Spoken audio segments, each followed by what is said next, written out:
Hello, model railroaders. John back with the 16 by 8 river layout. I did this video once before and I actually deleted it by mistake and I forgot to post it. I took all the pictures, so this is going to be a pretty short video. Just at the end, make sure you look at the pictures because you can see the steps I took to paint this background that I'm going to talk to you about for about just a few minutes. So what I ended up doing was I had this gap in here, and you'll see in the pictures, well here, there was a gap there where when I put the trees in on both sides in the shore that was not painted. There was just the mountain color. And I had extended the river up just a little tiny bit. Anyways, I had to fill that in with trees. Now there's two things I wish I had done first. I should have put a little hill coloring behind the trees, kind of at the bottom of the trees.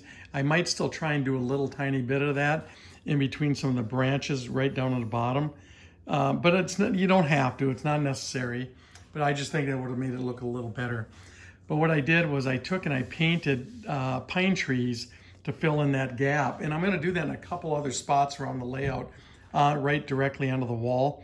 I had a real tough time mixing colors. I used a couple different colors to make. I tried copying from a guy in Canada.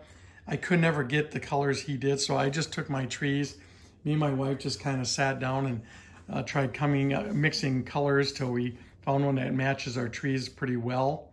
So that's what I ended up doing, and I'm happy with it. And the nice thing is the formula I did, I can do it as many times as I want. And if it slightly varies from area to area, not a big difference, not a big deal, I should say. So, but basically what you're looking at here is just the trees back there that kind of fill in that whole gap over here, so the water will run right up to them and just kind of look like it just curves behind the layout.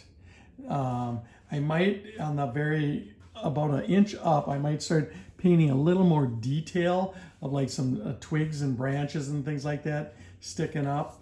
I might do that later on. We'll see. I'm not really positive about that, how I want to do this. But anyways, as you can see from the river, I kind of finished some of the embankments on both sides too.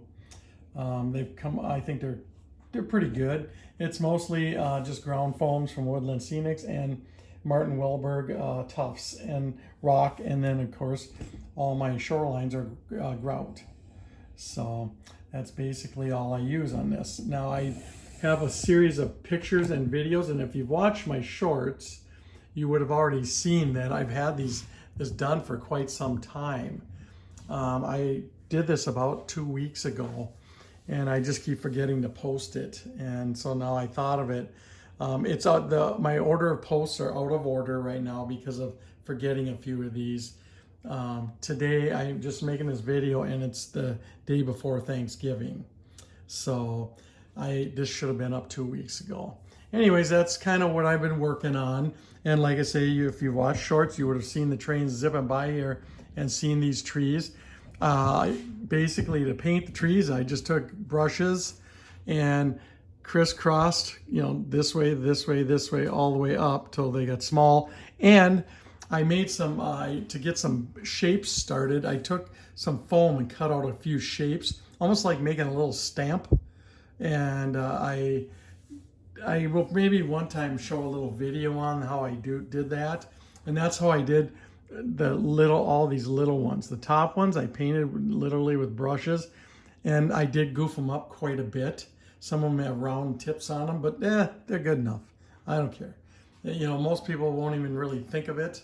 When you stand back and kind of look at it, it's not something that really stands out to most people. Most people aren't going to really think anything negative of it. So, and all my friends who've been here, they look at it, oh, it just looks nice. They don't even think of it. That some of the branches are too thick on some of them. So, anyways, that I did practice doing these for quite a while, and they're coming around. The little ones are the ones I really have trouble doing. I have a lot of, because they're so little and trying to get detail in them, it's real tough. The big ones, basically you just paint a line up and just put dots going down on the sides and going up on the other side, and just kind of angle them up or down, whichever way you want your trees to be configured.